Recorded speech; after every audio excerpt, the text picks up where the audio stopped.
Hello everybody, we're here today at my home in mid Wales. My name is Dr. Sarah Myhill. I qualified as a medical doctor in 1981. I worked for 20 years in NHS general practice. In the last 20 years I've been working as a naturopathic physician because I now understand the importance of diet and food, and central to that is gardening.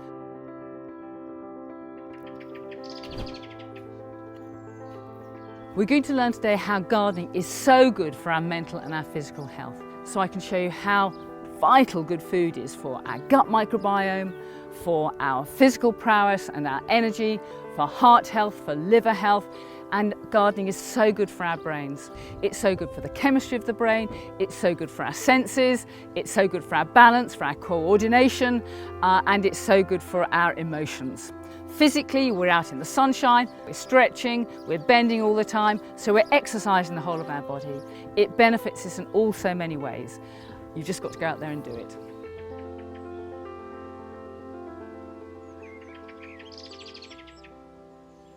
So now we are walking down to the garden to see why gardening and looking after plants is so good for our health, and not just good for us, it's also good for the environment. And organic gardening, as we are doing it, protects the bees, the insects, which all help with pest control. So it's part of a larger ecological system. We are working with nature. So now let's go into the garden and see why we're doing it the way that we are.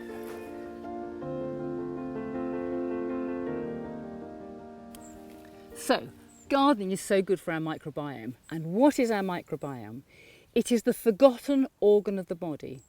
These are the microbes that occupy our large bowel, that ferment fibre from a whole range of fruit and vegetables for all sorts of beneficial effects, like vitamin K, many of the B vitamins, but most importantly, the microbiome programs our immune system. Now, we don't know much about the microbiome, but what we do know is that the more diverse it is, the healthier we are. How do we get a diverse microbiome? By eating as huge a diversity of food as we possibly can, and to eat seasonally. So here we are, we've got cabbages, we've got beetroot, Welsh onions, behind me we've got strawberries which are coming, globe artichokes, raspberries in the background. So the more different number of foods that you can eat in a day, the healthier you will be. Another such an important reason to garden is to garden organically, because we now know that glyphosate, which is the most widely used herbicide in the world, is enormously damaging to the gut flora. Some estimates suggest that it kills up to 54% of our microbiome. And since all disease processes start with the gut, and since the treatment of all disease processes starts with diet, you can't do anything better than grow as much of your own food as you possibly can. Now, you may not be as fortunate as I am to have a garden like this, but believe you me, it's taken me 40 years to get here. And every garden is different. It's like a patient. Every patient is unique, and that is the case with every garden.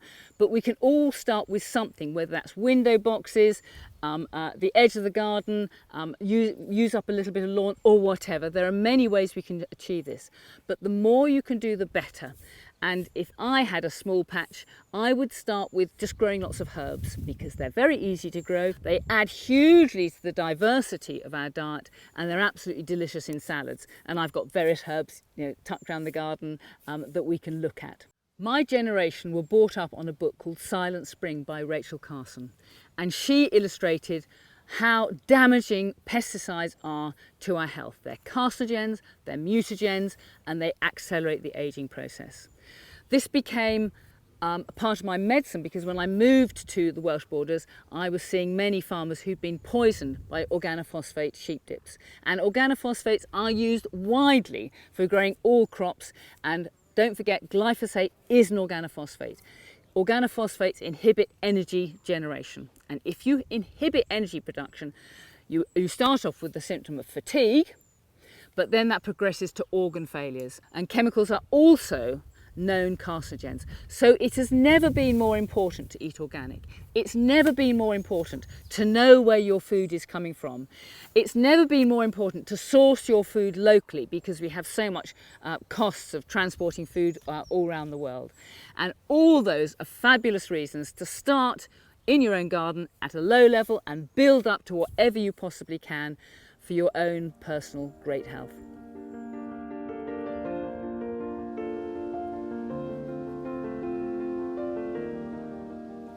Another vital reason to grow your own vegetables and eat your own food that you've grown is because of minerals. Modern foods are mineral deficient. Let's just look at magnesium. Magnesium is essential for cardiac health, it's essential to prevent osteoporosis. It's been dubbed nature's tranquilizers. Everywhere you look in this garden, everything is green, and it's green because of chlorophyll, and chlorophyll is a rich source of magnesium. Now, we're magnesium deficient for many reasons. First, we are not recycling human waste, human compost, back into the soil. So there's a one-way cycle of minerals from the soil into plants, into animals, and it's discarded. So we are not recycling properly. Many pesticides, in particular glyphosate, act as chelating agents. They kill plants by binding up minerals in the soil so the plants cannot access them. And so the weeds will die, but of course it's not good for the plants you're growing either. A major problem with pesticides is that they destroy the natural microbes in the soil that we call compost. And our soils have never been so depleted in the history of agriculture. Garden yourself and you can encourage the compost. What is compost? What is that stuff that we call humus? It's full of fungi with little tubules. And the fungi, the humus, the compost, it takes minerals from the soil, puts them into a bioavailable form for the plants to absorb. So by growing your own food, you can grow plants which are rich in minerals, and guess what? That gives its flavour. So the food that you grow at home will be the best tasting food that you've ever eaten because it's full of minerals, because it's full of flavour. So very good reason to grow your own. Get the minerals into your body, and the best way to do it is food grade minerals from plants that you've grown in your own garden. In fact, I think of minerals as the alphabet of wellness. So if you think the human body is comprised of a language, and a language is made up of paragraphs, sentences, words, and letters of the alphabet. And vitamins and minerals are our letters of the alphabet. And if you haven't got all those vitamins and minerals there, and that's what you are going to get from gardening your own, then you cannot make up a proper language. You cannot be a whole person. So minerals are essential for our mental health, for our physical health, and for our well-being. Obviously, I'm very fortunate here because I have a plentiful supply of compost, but we can make compost ourselves from food wastes, we can buy compost from external sources, and that is a vital part of restoring the fertility of the soil. Because the soil is right, the plants will absorb. If the plants will absorb, they will be rich in minerals, and most importantly, they will taste fantastic.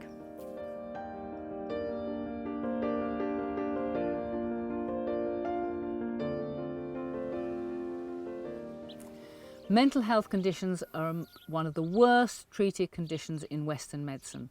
And the reason for that is because we concentrate on a drug-oriented approach. And that does not cure patients, it simply controls their symptoms. And so many patients with severe mental health issues are put in a chemical straitjacket and they are turned into zombies. We have to ask the question why they have mental health problems and work from first principles.